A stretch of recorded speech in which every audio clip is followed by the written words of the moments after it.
गुरु प्यारे परम सत्कार योग सात संगत जियो। आप जी सारी साची नमाजी सात संगत को प्यार भरा राधा स्वामी जी। प्यारे सात संगत जियो, आज का सत्संग दादा मंगाराम जी का सत्संग होने जा रहा है। अपनी रूह के ऊपर जो जन्मों जन्मांतरों की मैल चढ़ी हुई है वो कैसे उतरेगी, दादा मंगाराम जी आज के सत्संग में बड़ा ही बारीकी से समझाएंगे। तो आओ बड़े ही प्रेम भाव के साथ इस सत्संग को श्रवण करते हैं। डूबिया फिर मर जाएगा, चादर नीचे धोए। डूबिया फिर मर जाएगा, चादर नीचे धोए।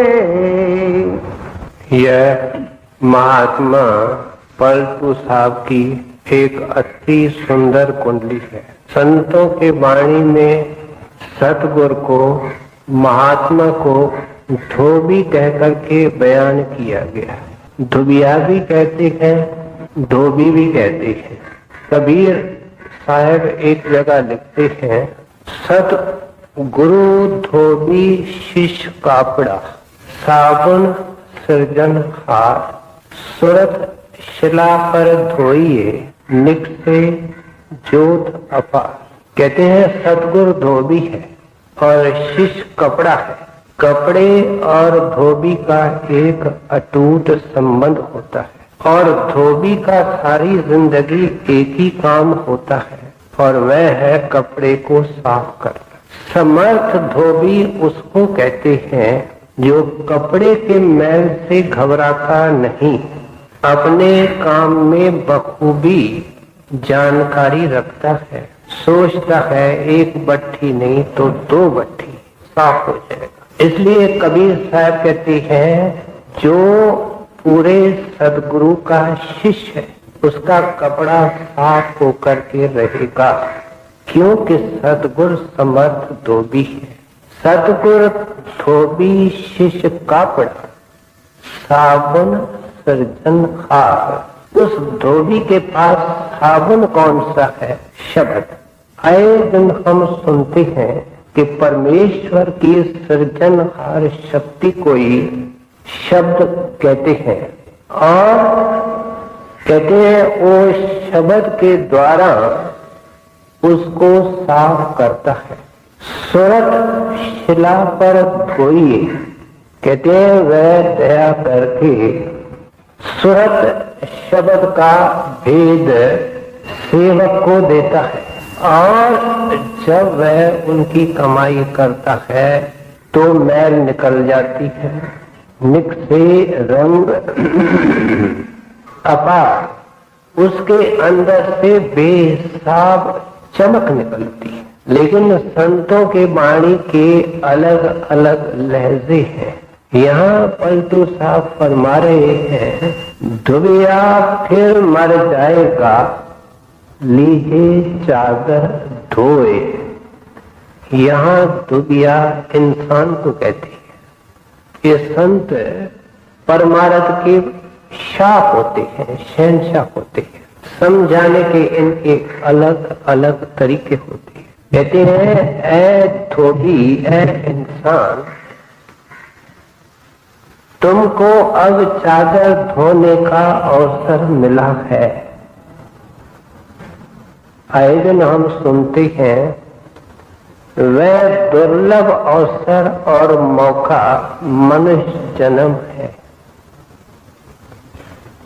ये चादर जन्मों से जुगों से लगातार और निरंतर मैली और ज्यादा मैली होती आई है। श्री अरूण स्वामी जी महाराज लिखते हैं कि जब आत्मा सत पुरुष के पास थी, सतलोक में थी, तब कहती थी सत सत सत, कि तू तू और तू। लेकिन जब सेवा के बस सत्पुरुष ने ये आत्माओं का भंडार काल के हवाले किया, तो जब उन बेशुमार आत्माएं जो उस देश से निकल करके नीचे आई, तो जब सतलोक की बॉर्डर को क्रॉस किया तो उनकी आवाज बदल गई और आत्मा की पुकार क्या रही? सोहंग सोहंग सोहंग। मतलब निगेटिव शक्ति ने, काल शक्ति ने अपना काम शुरू कर दिया। जुदाई की जो बेहिसाब ऊंची दीवार है उसकी नींव पड़ गई और आत्मा कहने लगी सोहंग सोहंग सोहंग। पहले क्या कहती थी? सत सत सत। मुसलमान दरवेश कहते हैं, वह कहती है हक हक हक। अब कहने लगी कि जो तू है सो मैं हूं। ध्यान देकर के विचार। पहले सिर्फ तू थी, अब तू के साथ मैं जुड़ गई। क्यों? कि आत्मा वहां से भी सत्पुरुष को देखती है और देख करके कहती है कि मैं आपका अंश, मैं आपकी सूरत हूं, मैं आपका हिस्सा हूं। लेकिन तू से बदल करके अब मैं आ गया। जब आत्मा और नीचे उतरी तो मन लगाया गया। मन लज्जत का आशिक है, स्वाद का मारा है और इसके कारण कर्म करता है और कर्मों के कारण काया मिलती है। ये आत्मा उस दिन से गिरना गिरना और नीचे गिरना, और अब तो आत्मा की हस्ती ही गुम हो चुकी है।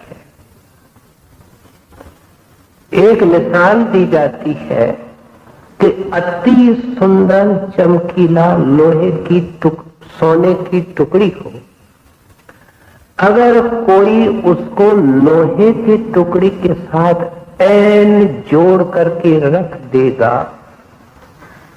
तो वायुमंडल के कारण, हवा के कारण उस रंग का असर उस लोहे के टुकड़ी पर चढ़ेगा और जरूर चढ़ेगा।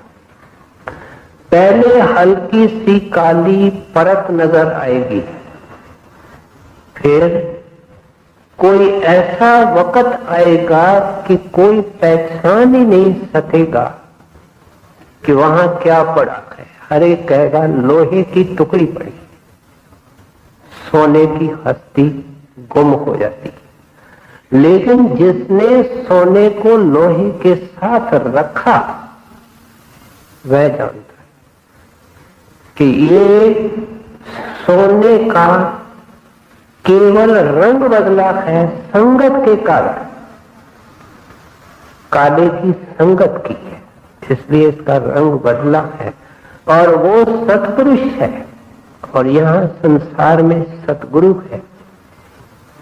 सो इसलिए कहते हैं कि संतों की निगाह आत्मा पर होती है। शायद हमको सुनकर के अचंभा लगेगा कि जो अंदर जाने वाले साधु जन हैं, योगी योगीश्वर हैं, उनसे जब सवाल करो कि आत्मा और मन का क्या फर्क है, माफ करना सही उत्तर नहीं मिलेगा। क्यों? कि उन्होंने भी आत्मा नहीं देखी। ब्रह्म के चोटी तक मन ही मन है। जैसे जैसे ऊपर जाते हैं मन का प्रकाशमय रूप, ज्योत स्वरूप प्रकट होता जाता है। और ऐसा सूक्ष्म दुख है कि ये सोचता है कि मैंने सब कुछ किया है, अपनी प्रोजेक्शन देखता है। इसलिए तो अंदर जाने वाले महात्माओं ने कहा अहम ब्रह्म अस्मि, कि जो कुछ बनाया सो मैंने बनाया। उन्होंने कभी आत्मा और परमात्मा की गांठ खोली नहीं जो पार ब्रह्म में खुलती है। और मन और आत्मा पृथक होते हैं, अलग होते हैं। और फिर पता लगता है कि आत्मा क्या है। वहां तो यहां जो हम सत्संग करते हैं, दर्शन करते हैं, सेवा करते हैं, सब इसलिए कि भजन बने और हम अंदर जाकर के अपने सूरत को गुरुदेव के कृपा से शब्द के साथ जोड़े और अंदर का सफर तय करें। लेकिन आत्मा का पता सिर्फ पार ब्रह्म में चलेगा। पहले प्यार, पहले शौक मन में पैदा होता है। पहले जब मन के अंदर शौक जोर पकड़ता है तो विरह भी मन में पैदा होती है। आत्मा मन के साथ जुड़ी हुई है, बल्कि उसके अधीन है। संतों ने कहा उसकी दासी है। लेकिन जैसे जैसे मन चढ़ता है और आत्मा भी ऊपर जाती है, मन की विरह मन को ब्रह्म के अंदर लीन कर देती है। जब उससे पंजे से छूटती है तो आत्मा के अंदर सच्ची विरह पार ब्रह्म में पैदा होती है। अभी दोनों का मेल है, अटूट मिश्रण है, अटूट गांठ है। सो इसलिए कहते हैं कि भाई तेरे चादर के अंदर कितनी मैल है इसका तुझे क्या पता। हम कभी कभी वर्कशॉप में जाते हैं, जहां फैक्ट्रियां होती है वहां जाते हैं और देखते हैं कि मशीनों के बीच में वो मैकेनिक लोग काम करते हैं और उनकी जो यूनिफॉर्म होती है वो काली होती है और वो ग्रीस और तेल और गंदगी से भरी होती है। हम दूर दूर से हमको दुर्गंध आती है और हम हैरान होते हैं कि रोज रोज इस यूनिफॉर्म को इतने इतने घंटे ये लोग कैसे पहन करके काम करते हैं। कौन हैरान होता है जिसके कपड़े साफ सुथरे होते हैं। इस तरीके से उनको जो वो यूनिफॉर्म है वो नॉर्मल लगती है और वो हंसते भी हैं, चाय भी पीते हैं, दोस्तों से बात भी करते हैं, बिल्कुल प्रसन्नचित होते हैं। उनको उस यूनिफॉर्म की मैल तंग नहीं करती। हम कदम कदम पर जोश में आते हैं, हमको कभी लज्जा आती है, हम कभी समझते हैं कि हमारी यूनिफॉर्म गंदी है। कदम कदम पर मोह करते हैं, कदम कदम पर अहंकार करते हैं। ये हमारी यूनिफॉर्म है और इसको हम एक नॉर्मल अच्छी जिंदगी मानते हैं। आज किसी भी बड़े आदमी को हम मिले, उनसे पूछें कि आपकी जिंदगी कैसे रही, तो वह फख्र से कहता है एक आला और सफल जिंदगी मैंने बिताई है। इतने रुपए मैंने इकट्ठे किए, बच्चों को लायक बनाया, उनकी शादियां कर दी, सब लाइफ में सेटल्ड है। मेरा अपना मकान है, गाड़ी है, नौकर है और पहाड़ों में मेरी कोठी। यही उसकी यूनिफॉर्म है और उसको पता नहीं है कि उसकी चादर कितनी मैली है। ये संत है जो अंदर जाते हैं। कबीर साहब ने वाणी के अंदर क्या लिखा? दिन दिन मैली कीनी चदरिया। हमने ये शब्द सुना है, बीनी बीनी री चदरिया, मूरख मैली कीनी चदरिया, दास कबीर जतन से ओढ़ी, ज्यों की त्यों थर दीनी चदरिया। जिसने चादर को उतारा ज्यों के त्यों जैसी सतलोक से स्पॉटलेस आत्मा निकली थी, ऐसी परमेश्वर की गोद के अंदर समा चुकी है संतों की।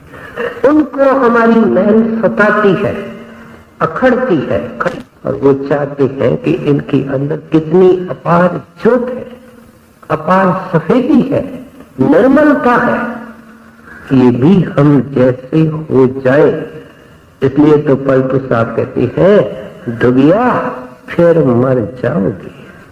फिर का मतलब क्या है कि मरते आए, पैदा होते आए, पैदा होते आए, मरते आए। ये क्रम, ये सिलसिला बेरहमी से लगातार चलता आया जुगों से। अब हमारी बात सुन, खड़ा हो जा, ध्यान से सुन।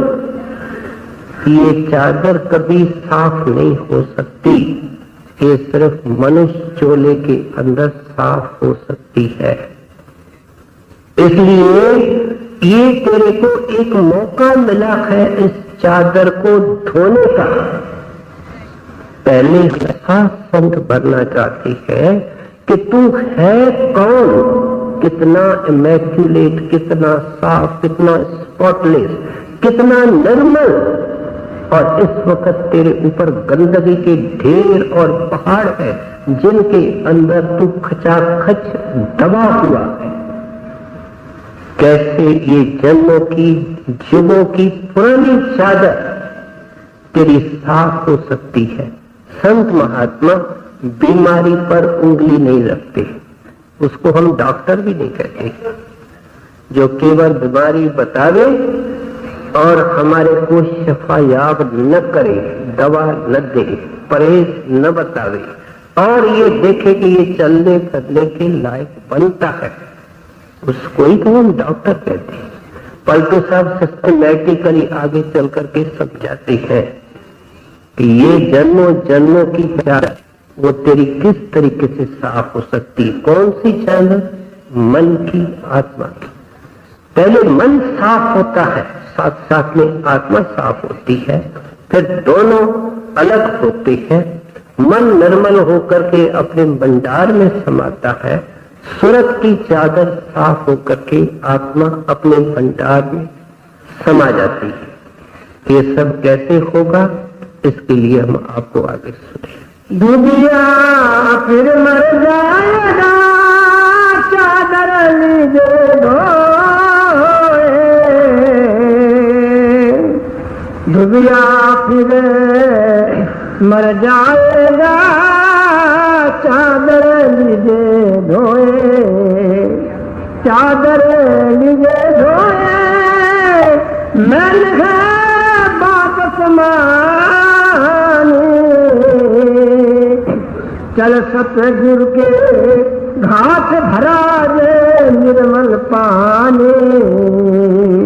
कहते हैं मैल है बहुत समानी। आम आदमी से पूछो, विशेषकर सत्संगी से पूछो, कहते भाई मैं कोई पाप नहीं करता, मैं तो दुकान करता हूँ, मैं तो नौकरी करता हूँ, मैं तो बाल बच्चों को पालता हूँ, किराया नियम से देता हूँ, पड़ोसी से प्यार से चलता हूँ, मैं कोई पाप नहीं करता हूँ। लेकिन कहती है दिनों दिन ये तुम्हारी चादर मैली हो रही है। इनके देखने का जो तरीका है संतों का वो न्यारा है। कहते हैं ये काल की नगरी है जिसके अंदर कदम कदम पर कर्ज उठाना पड़ता है, श्वास श्वास में मैल लगती है, एक पालक के पत्ते में आत्मा है। जितने तुम श्वास लेते हो, लाखों लाखों जीव मरते हैं, तब तुम्हारा एक दिन निकलता है। जब तुम चलते हो, अनेक जीव तेरे पांव के नीचे मरते हैं। अंधाधुंध जीव मार मार करके जिंदा रहता है, एक संत जानता है। हमारी आंखों पर तो बहुत मोटी और बहुत पुरानी पट्टी अज्ञान की है। हमें क्या पता हम कैसे मैले हो रहे हैं। कहते हैं इतने पर सबर कहां इसको, ये तो बेचारा बेअख्तियार करेगा और ये मैल कैसे छूटेगी सब समझाएंगे कि इस मैल से भी हम बच सकते हैं जो कदम कदम पे लगती है, श्वास श्वास। लेकिन कहते हैं ये तो कहता है कि मैं कोई गुनाह ही नहीं करता। कहते हैं इसका आभास, इसका अंदाज, इसका ज्ञान, इसका पता, इसकी समझ, इसकी सूझबूझ तेरे को तब आएगी जब सतगुरु के घाट में जाएगा। सतगुरु का घाट क्या है? सतगुरु का घाट यहाँ बाहर उनका सत्संग है। उनके घाट अंदर भी है, लेकिन बाहर उनका घाट सत्संग है। कहते हैं उस सत्संग के अंदर जब तुम पहुंचोगे, वो प्रकाश के बेअंत अखुट रोशन मीनार है। रोशन मीनार की रोशनी कोई रोक नहीं सकता। फूट फूट करके उसके अंदर से रोशनी, सूरज की रोशनी कैसे निकलती है? फूट फूट करके उसके अंदर से निकलती है, अंधेरे को दूर करती है, प्रकाश देती है। कहते हैं तुम निम्रता से कुछ पाने का खरीदार बन करके अब तक तुमने 84 खरीदी है। ऐ दुनिया, तुमने सांस दे करके 84 खरीदी है। मैं तुम्हारे सामने एक और सौदा रख रहा हूं और वो मुक्ति का सौदा है। उसका खरीदार बन। तुम इस चादर को साफ कर ले प्यारे, ये मौका है। संतों की मदद से, उनके घाट में जाने से तेरे को एहसास आएगा कि मैं पाप नहीं करता सिर्फ, लेकिन मैं पापों के अंदर डूबा हुआ हूं। खचाखच मैं पापों से भरा हुआ हूं। तेरे अवगुण, तेरे पाप उमड़ उमड़ करके तेरे को खाएंगे। जब संतों के अनुभवी वचन तू सुनेगा, जिन जिन चीजों का नाज हम करते हैं, फखर करते हैं और उनको लेके हम संतों के सत्संग में जाते हैं, वे प्लस पॉइंट्स, उपलब्धियां जिनका नाज और फखर है, वे बंधन के रूप में हमारे गले के अंदर घुटन पैदा करते हैं। कहते हैं ये सब पता वहां लगता है और इसकी नजर और तरफ से हट जाती है। इस वक्त ये चौकीदार है, लेकिन औरों का चौकीदार है। जब संतों के सत्संग में जाता है तो अपना चौकीदार बनता है। हम अपने चौकीदार बने, पलटू साहब ये चाहते कि हम अपने चौकीदार बने, हम अपने अंदर झांके, हम अपने अंदर सेल्फ इंट्रोस्पेक्शन करें कि हमारे अंदर क्या है और उस अंधेरे को, गंदगी को हम हटाएं।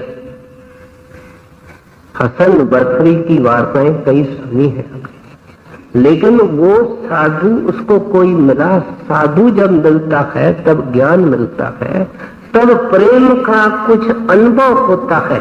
बड़े हजूर कहते थे कि अंदर जाने से प्रेम का तमाचा लगता है और ये दुनिया से बेखबर होता है। जो अक्ल बुद्धि की सत्संगी बातें करते हैं हम लोग, हमको अभी प्रेम की चोट नहीं आई, तमाचा नहीं लगा।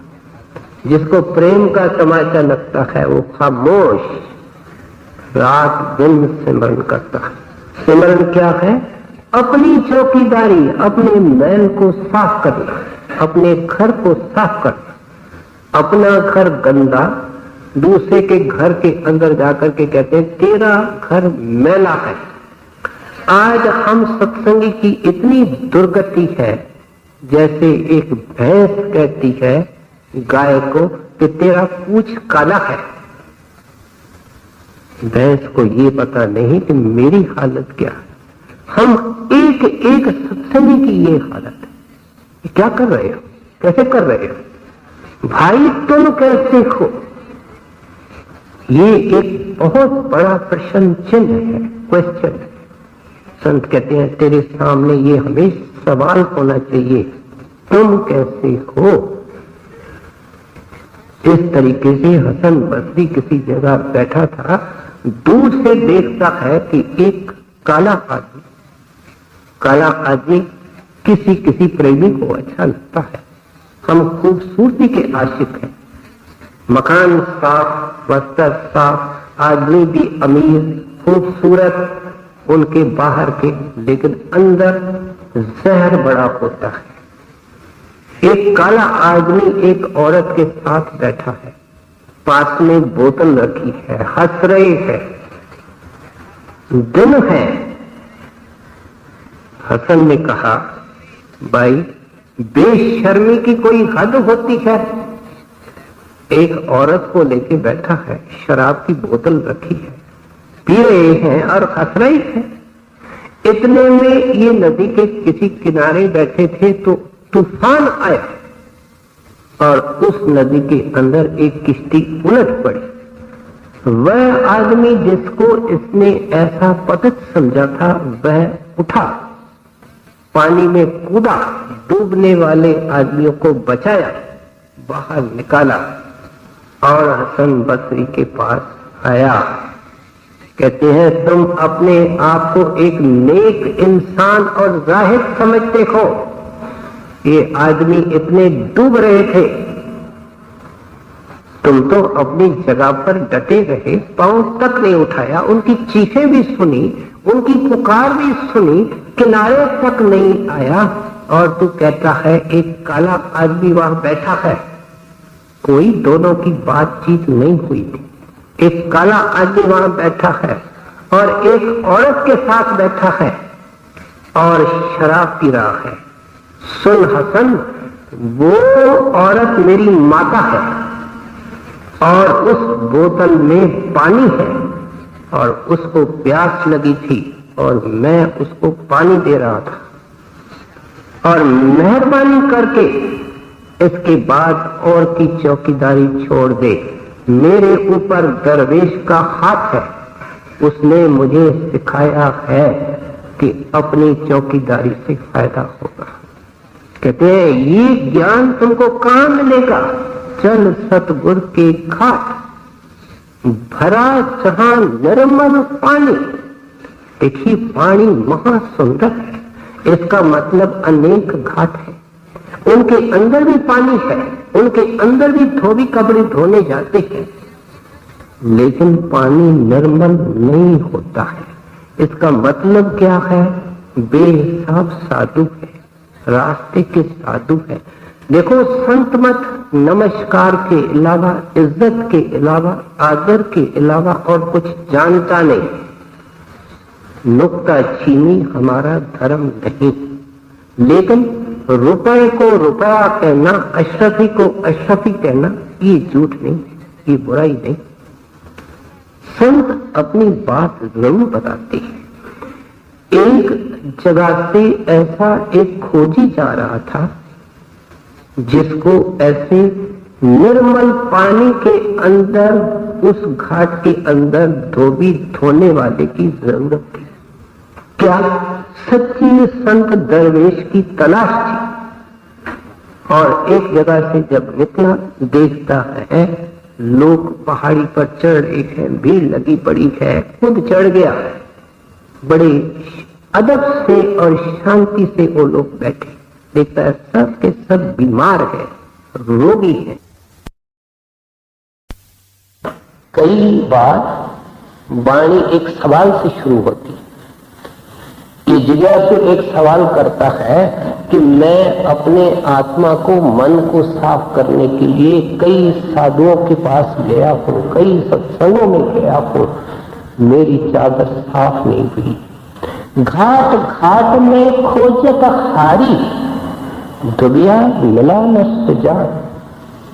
अभी तक मैंने जन्मों जन्मों से खोज की, स्वामी जी महाराज की वाणी, मुझे ऐसा सद्गुरु मिला नहीं, न ओ शब्द का भेद। आखिर में क्या कहते हैं, राधा स्वामी दुबिया भारी, प्रगटे आए जहान। राधा स्वामी हमेश दुनिया में रखा है, जिसको हम स्वामी कहते आए हैं, मालिक कहते आए। स्वामी का अर्थ है सबसे बड़ा, सबसे ऊंचा, सबसे उत्तम। कहते हैं जब तक उसका घाट नहीं मिलेगा, उसके शब्द रूपी पानी के अंदर न तेरी चादर नहीं धोई जाएगी, तब तक तुम्हारा काम नहीं होने वाला है। सो इसलिए कहते हैं पहले ये मन के अंदर बंदे एहसास तो करो कि तुम गुनहगार हो, तुम गंदे हो, तुम मैले हो। माफ करना हम 100 बार सुनते हैं, 1000 बार सुनते हैं, 1,00,000 बार भी सुनते हैं, लेकिन फिर भी कहते हैं हम जैसा कोई नेक नहीं। ये कटु सत्य है, एक ग्रिम रियलिटी है। जब कोई हमारे सामने आता है हम उसके नुक्स देखने शुरू करते हैं, तू ऐसा, तू ऐसा, तू ऐसा, तू ऐसा। कहते हैं इसको बंद कर, पहले देख तेरे अंदर सतगुरु क्या समझाते हैं। सतगुरु सिख के बंधन काटे। कहते हैं वो तो बिल्कुल चाहता है कि इसकी सारी मैल को साफ करके मैं घर ले जाऊं, लेकिन सेवक का फर्ज क्या है, गुर का सिख विकार ते हटे। एक आदमी ने जुआ खेली, कर्जा उठाया, पता नहीं क्या किया, अब उसके बचने का और उसका आराम की जिंदगी निकले, उसका एक उपाय कि और जुआ न खेले और पैसे बर्बाद न करे और कमाई पर जोर दे, ताकि उसके पिछले कर्ज अदा हो जाए, कुछ बैलेंस अच्छा बच जावे, जिसको देख करके शांति और इज्जत की जिंदगी निकाल सके। इसलिए कहते हैं सत्संगी अब इसके बाद गुनाह नहीं, सिन नो मोर। हम अपने कमरे के अंदर लिख दें, हर का जन कहाए थे गुनाह करे ना कोई। ये वार्निंग सिग्नल है कि अब तुम ऊपर जाने वाले नीचे मत गिरो, तुम कर्जाई और कर्ज मत उठाओ, तुम कर्जाई कमाई पर जोर दो ताकि तुम्हारे कर्ज उतर जाएं। सो इसलिए आप समझाते हैं कि ये जब संत सतगुरु मिलते हैं, उनका सत्संग मिलता है, फिर अंदर नाम का भेद मिलता है और ये उसकी कमाई करने लगता है, तो पूरा नक्शा अपने नुक्सों का ये वहां भजन में देखता है। एक ठेकेदार था, ठेकेदार क्या काम करते हैं, ये हम सब एक कैटेगरी में हैं। फर्जी बिल बनाने, कमीशन देने, तो मामूली काम है, ठेकेदार साहब कहते हैं। लेकिन जब सत्संग में लगे लखपति थे, उस जमाने के अंदर जिस वक्त 100-200 रुपए में घर चलता था, लेकिन नाम मिलने के बाद वो पाप, ये चोरी, ये ठगी, ये झूठ, ये फर्जी बिल, ये फर्जी कमीशने, सब उसको तोड़ तोड़ करके खाने लगे। कौन स्मरण करे? एक गंदे कपड़े पर हम कहाँ बैठते हैं?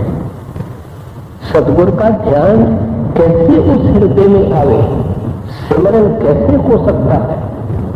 वो बेचारा सिमरन ध्यान नहीं हो तो छोड़ दो, और उसने एक चीज को पकड़ा, सेवा। कहता है भजन का वक्त तो रात का है, उस वक्त ही नहीं होता है, आगे पीछे सेवा करो। उसने जो धन पापों से कमाया था, उस धन को खूब साथ संगत के अंदर खर्च किया। महाराज से प्रीत भी इनकी जुड़ गई। और रात को बैठ करके गुनाहों के लिए रोता था। उस रोने में और उस सेवा में उसके चित्त को निर्मल कर दिया और उसको अच्छा एक लाइफ अच्छा सत्संग कर दिया।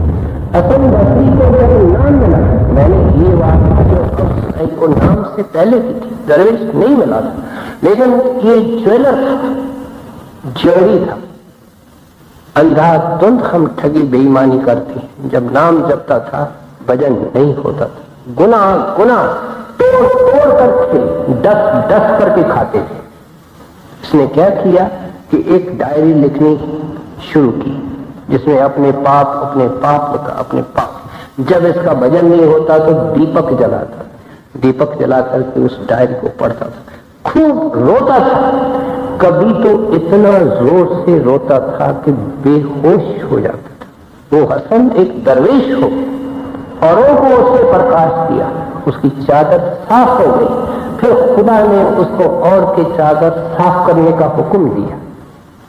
पलटू साहब समझा रहे, ऐ धोबी, ऐ जन्म जन्म का पापी, ऐ गुनहगार, तुम निर्मल चादर लेकर के वहां से चले तो अब तो इसके अंदर सफेदी का एक कोई स्पॉट ही नहीं है, पूरी काली हो रही है। सतगुरु के सत्संग में जाएगा तो इस कालेपन का, इस गंदगी का तुझे एहसास आएगा, छुटकारे का तरीका मिलेगा कि कैसे नाम जप जप करके, नाम की कमाई करके हमारी चादर साफ हो सकती है। चादर लीजे धोए मैं वापस माने,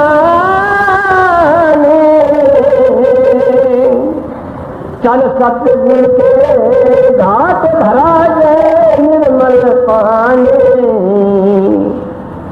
चादर भई पुरानी दिनों दिन बारन की,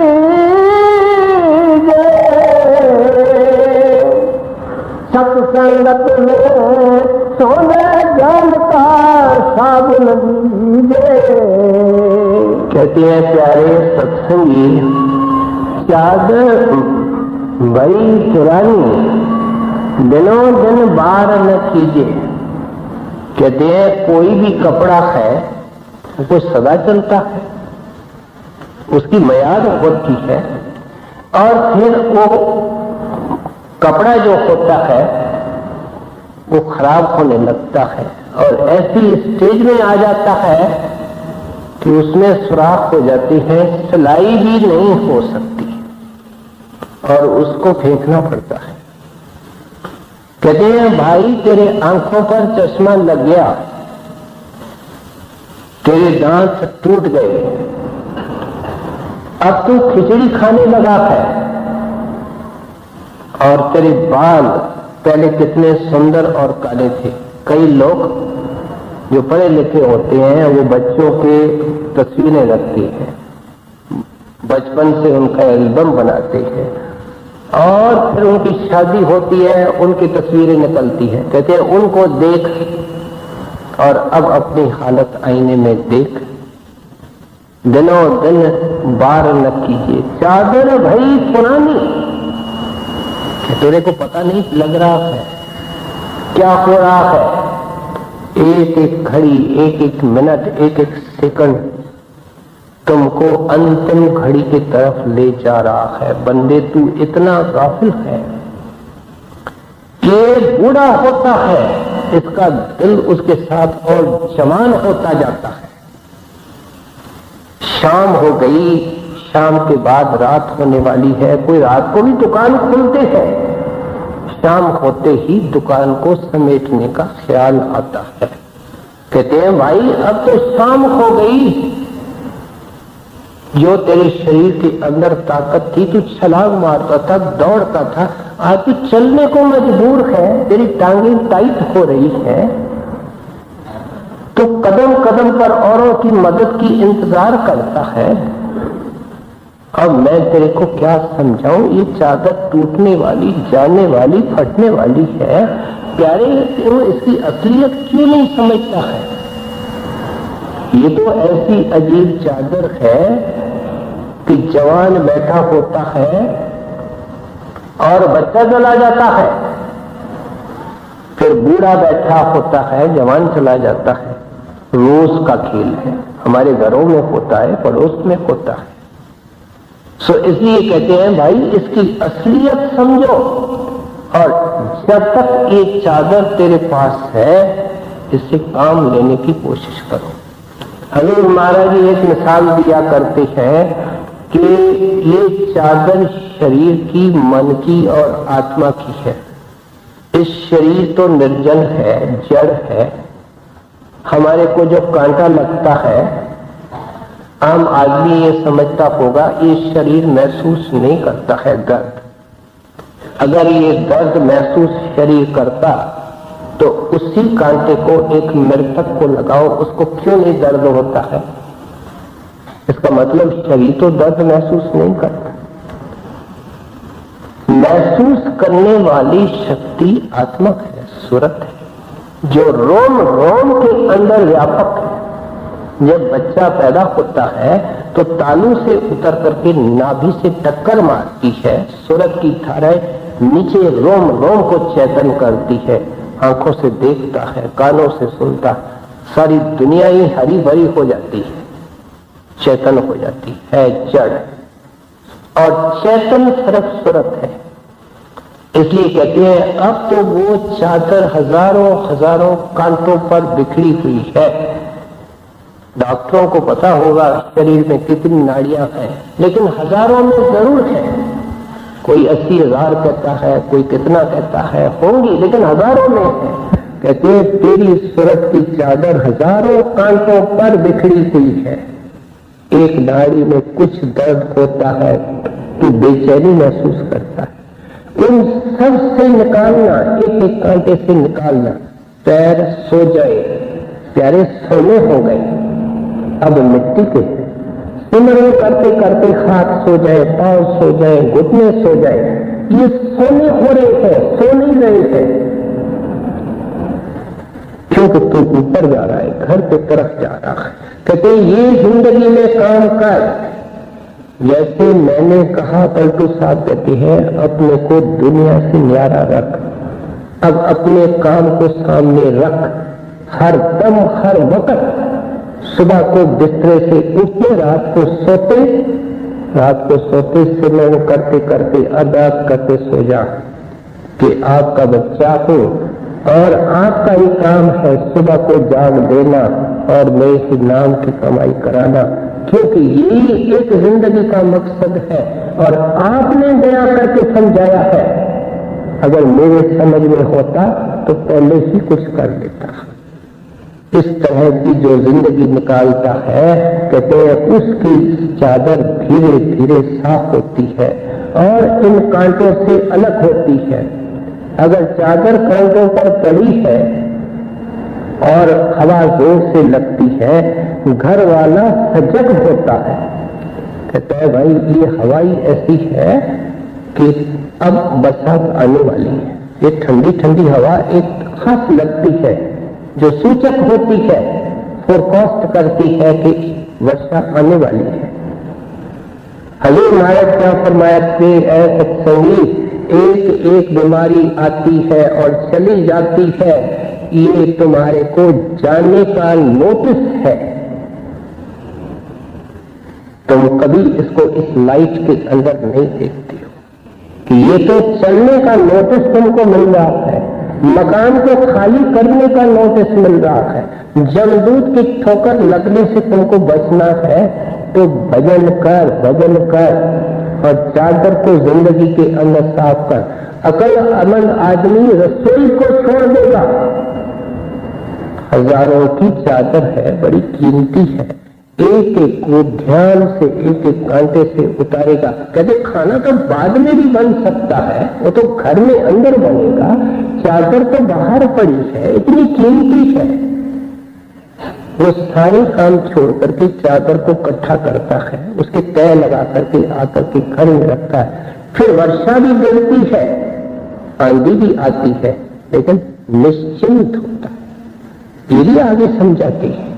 तो इसलिए कहते हैं पुरानी चादर, जिंदगी का कोई भरोसा नहीं, जो काम करने के लायक है, जो ऐ बंदा तेरे मन में कभी नहीं किया, जिस एक काम को मन ठुकराता है, बाकी सबको पसंद करता है, उस एक काम को तेरे को पसंद करना है, उससे तेरा काम होने वाला है।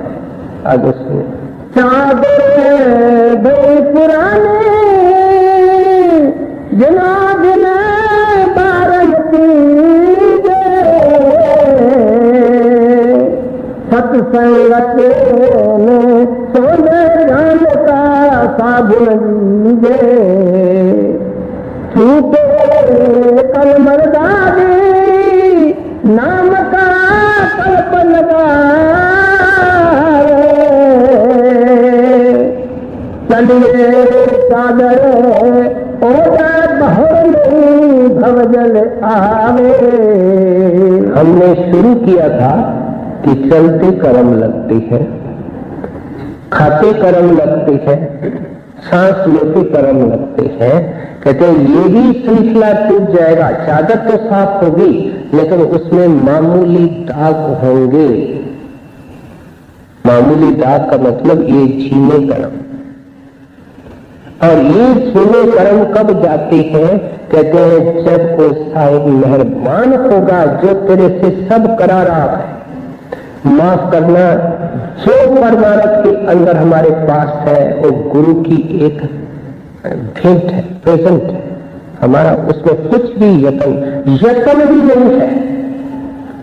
वो कोई बहाना करके बुलाते हैं, सौगात देते हैं और परखने का शौक देते हैं, सत्संग में ले जाते हैं, अपने दर्शन का शौक पैदा करते हैं, पैसे का बंदोबस्त करते हैं, वहां बुलाते हैं और बुलाते हैं और देते हैं। फिर जब वापस चलता है तो शौक देते हैं, विनय देते हैं, भजन पे उठा करके बिठाता है।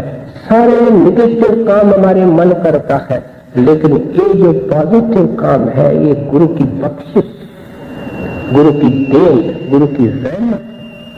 कहते हैं वो रहमत करने वाला रहमान जिस वक्त मेहरबान होगा उस वक्त ये खिड़की खोलेगा और शब्द जारी हो जाएगा। वो जो छोटे मोटे दाग तुम्हारे चादर में रह गए हैं, जो बाहर के घाट में साफ नहीं हुए, वो अंदर के घाट में साफ होंगे। वो अंदर से जब शब्द आएगा, नाम आएगा, वो सब कल मन को निकाल देता है। इसलिए तो स्वामी जी महाराज ने फरमाया शब्द बिना जीव रहता गंदा। कितने अक्षर है मन में बिठा ले, क्या हम शब्द को अंदर में सुनते हैं? फिर हम कैसे दावा करते हैं कि हम नेक हैं? अगर हम कहते हैं हम नेक हैं तो स्वामी जी की महाराज की वाणी गलत है। थोड़ा सोचिए, स्वामी जी महाराज कहते हैं शब्द बिना जीव रहता गंदा। जब तक शब्द प्रकट नहीं हुआ तुम गंदे हो। उधर हम कहते हैं हम नेक हैं, कौन ठीक है? फैसला करें, सोचें। जो ठीक है उसके अनुसार चले, उसकी हिदायत के अनुसार चले। सो इसलिए आप उपदेश करते हैं कि भाई वो अंदर जब शब्द आता है, महात्मा चरणदास की वाणी हम पढ़ते हैं, सुनते हैं, दसों दिशा में मैल है, सब गंदम गंदा। पढ़ने को तो हम सब पढ़ते हैं, सुनने को सुनते हैं, लेकिन ये तो बहुत ऊंची फिलॉसफी है। चार दिशाएं हमको नजर आती है, जो दो दिशा मिलती है ऐसे चार कोने बनते हैं। ये 8 हो गए, एक आसमान है, एक जमीन है, ये 10 दिशाएं हैं। कहते हैं क्यों काम करते हो, जहां जाते हो, जहां देखते हो, जो सोचते हो, दसों दिशा में मैल है, गंदम गंदा, तो गंदा हो। निर्मल तेरे नाम है, एक शब्द निर्मल है। विसरे सो अंधा, तेरे को जब सिखाया गया, तेरे को जब समझाया गया, तेरे को जब अपनाया गया, फिर भी तू भूल जाता है, तू अनुभव से गया हुआ है। जिसको मालिक ने टांच दी है वो ठोकर खाता है, खड्डे में गिरता है और खड्डे को तोड़ देता है। ये आदमी ऐसा है, ये बात ही ऐसी करता है कि ये सिचुएशन ही ऐसी आती है कहते हैं ये दोष खड्डे को देता है। ढाल दी गई है कि जो हमला आगे ढाल को आगे करो, ढाल को इसने कल अलमारी में बंद करके रखा है। शिकायत क्या है? ऐसा ऐसा ऐसा, क्रोधी है, लोभी है, लड़ाई करता है। तेरे को ढाल है नाम की, तुम उसको आगे करो, तुम्हारे पर कोई हमला होने वाला नहीं। हमलावर उधर रहेगा, उसका हमला भी उधर रहेगा। ये ऐसी ढाल है गुरु का ध्यान, गुरु का सेवन, जो शब्द को प्रकट करता है, नाम को प्रकट करता है। निर्मल तेरे नाम है, जो विसरे सो अंधा। संतों ने कोई कमी नहीं छोड़ी। हमारा मन बहुत पत्थर हो चुका है, निष्ठुर हो चुका है, किसी लकीर को लेने के लिए स्वीकार नहीं करता। कोई असर लेने से ये राजी नहीं होता, इनकार करता है।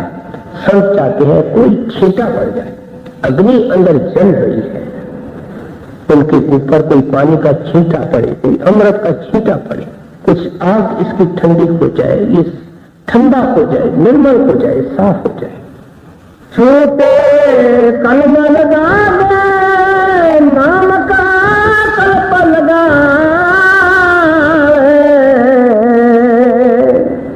चले चादर ओढ़े बहरनी भवजल आवे।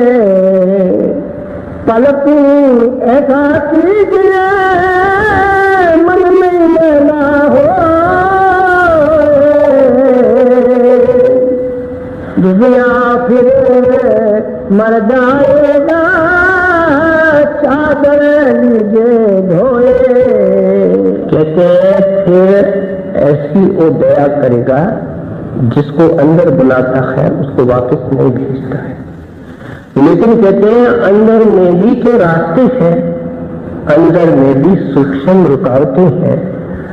अगर मन माया ने और यहाँ मेहरबानी करके रखी है, कई कदम कदम पर हम गिरते हैं तो ऊपर तो बहुत सूक्ष्म गिरावटें हैं। पता नहीं कैसी नूरी औरतें हैं, नूरी पुरुष है, जिनको देख करके इंसान का जिसका ख्याल यहाँ ठीक नहीं है, और महाराज को कहता है अंदर ले चलो। अंदर कैसे ले जाए? यहाँ की शक्लों को देख करके फिसल रहा है, क्या अंदर देख सकता है? यहाँ की माया को देख करके फिसल जाता है, क्या सोने के पहाड़ देख सकता है? ये कहता क्या है, मांगता क्या है? ये तो उस नन्हे बालक की तरह है जो बाप के हाथ में 1000 का 1 लाख का नोट है, कहता है ये मुझे दे दो, नहीं देगा। उसको क्या वो समझता है ये तो एक कागज का टुकड़ा है, कैसे देगा? सो इसलिए कहते हैं अंदर जब चले जाओ तो भी गिरावट होती है, कई बार गलती हो जाती है। एक डॉक्टर था डेरे में, वो दवाई देता था और भजन करता था। एक दिन उसके मन में तरंग आई कि मैंने ये दवाई नहीं देनी और भजन ही करना। डेरे वालों ने महाराज को कहा कि महाराज अच्छा डॉक्टर दवा दे रहा था, क्या हो गया?